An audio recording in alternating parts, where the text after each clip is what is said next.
নমস্কার বন্ধুরা, welcome to my channel.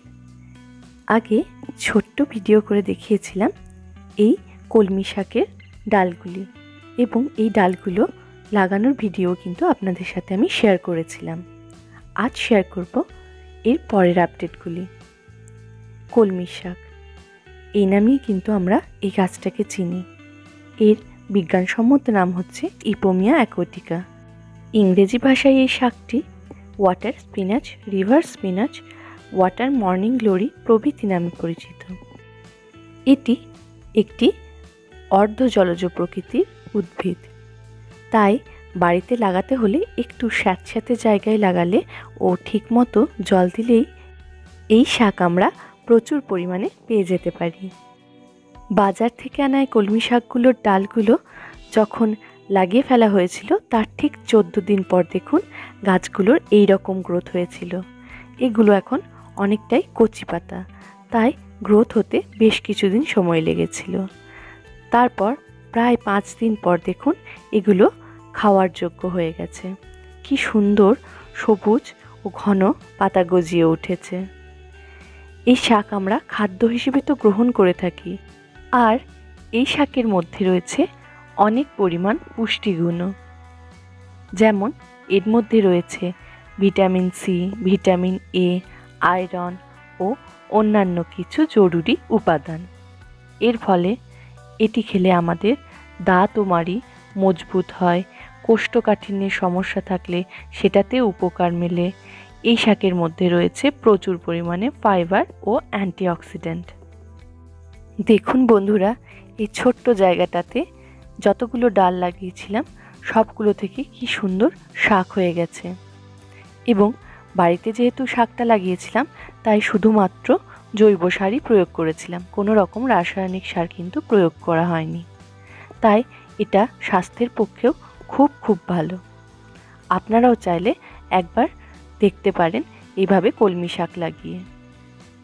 এই কলমি শাকের কিন্তু বীজ থেকেও চারা তৈরি করা যায়, তাই উপযুক্ত সময়ে বাড়িতে বীজ ছড়িয়ে এই শাকের চাষ কিন্তু আপনারা অনায়াসেই করতে পারেন।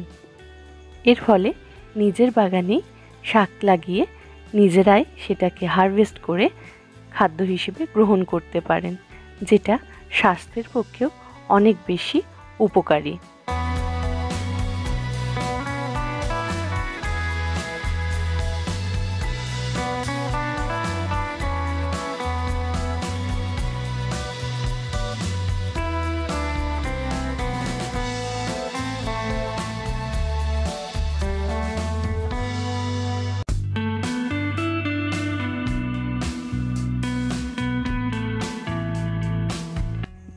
এভাবেই প্রত্যেকটা ডাল থেকে কিন্তু শাক কেটে নেওয়া হলো এবং পড়ে রইল এই ফাঁকা ডালপালাগুলো এবং কয়েকটা পাতা।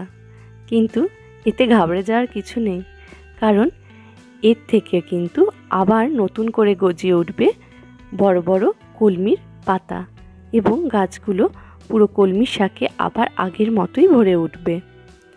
তাই এরকমভাবে কেটে ফেলার পর ঘাবড়ে যাওয়ার কোনো কারণ নেই। এই গাছটার এটাই সুবিধা, যত বেশি কাটা হবে এর ডালপালা তত বেশি গজিয়ে উঠবে এবং গাছগুলো তত বেশি শাকে ভরে উঠবে। দেখুন বন্ধুরা, আজকের মতো কতখানি কলমি শাক তোলা হয়েছে। ওইটুকু জায়গার মধ্যে কিন্তু এতখানি কলমি শাক পাওয়া গেছে।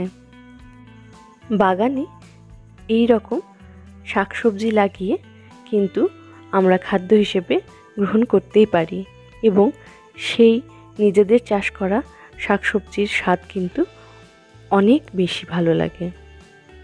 এরপর চলে এলাম ঠিক 12 দিন পর।